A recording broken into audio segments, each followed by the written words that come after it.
مولویوں اور تبلیغیوں میں پاکستان پہلے اور حج عمرہ میں دوسرے، مگر ایمانداری میں 160ویں نمبر پر ہے. بہت اچھی رپورٹ پیش کی آپ نے. اصل میں اس کا ایک اچھا مطلب بھی ہے، غلط مطلب بھی ہے. یہ جو لوگ کہتے ہیں نا کہ پاکستان میں علماء بہت ہیں اور حج عمرہ بہت ہے مگر کرپشن زیادہ ہے، تو بعض لوگ اس کا علماء سے لنک ملانے کی کوشش کرتے ہیں کہ گویا ان کو اسلام اور مولوی یہ چیزیں سکھا رہے ہیں. جب کسی چیز پہ اچھا سوچو گے نا تو اس کا پہلا فائدہ ہوتا ہے ڈپریشن ختم ہوتی ہے آدمی کی. اچھا سوچا کرو.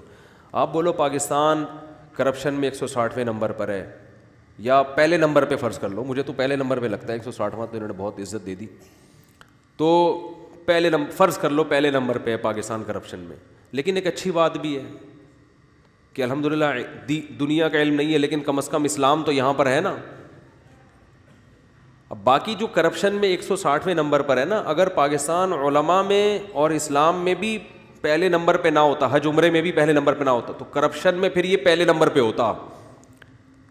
جو اسلام اور حج عمرہ ہے نا، اس نے کسی حد تک کرپشن پہ قابو پایا ہوا ہے، کیونکہ یہاں جو کرپشن ہے وہ لا قانونیت کی وجہ سے ہے. اسلام اس کا ذمہ دار نہیں ہے، عدالتوں میں اسلام ہے ہی نہیں، لا قانونیت ہے. لوگوں کی پریکٹیکل لائف میں جتنا اسلام ہے نا، اسی نے ان کو کرپشن سے روکا ہوا ہے. اگر یہ حج عمرے بھی آپ نکال دو گے تو پاکستان کرپشن میں پہلے نمبر پہ آ جائے گا. نہیں آ رہی بات سمجھ میں؟ تو آپ کے ملک میں ایک ہی خوبی ہے اسلام، علماء کی کثرت، حافظوں کی کثرت، علماء کی کثرت، قاریوں کی کثرت، حج عمرے کی کثرت. یہی خوبی ہے جس نے 160ویں نمبر پہ لا کے اور آپ کو روک دیا ہے. ٹھیک ہے نا؟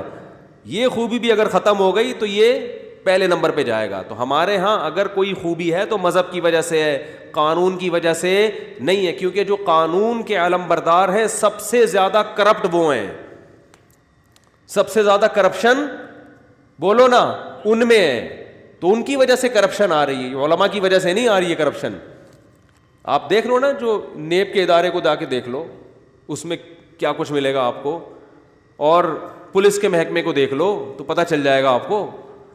تو جو کرپشن ختم کرنے والے ادارے، حکمران سیاسی لیڈروں کو دیکھ لو. ارے جو سیاسی لیڈر ہیں سب سے زیادہ کیسز انہی کے اوپر ہیں کرپشن کے، جو بہت سے ثابت بھی ہو چکے ہیں. تو یہ کرپشن ان کمبختوں کی وجہ سے ہے، یہ حج عمرے کی وجہ سے نہیں ہے. سمجھ میں آ رہی ہے بات کہ نہیں آ رہی؟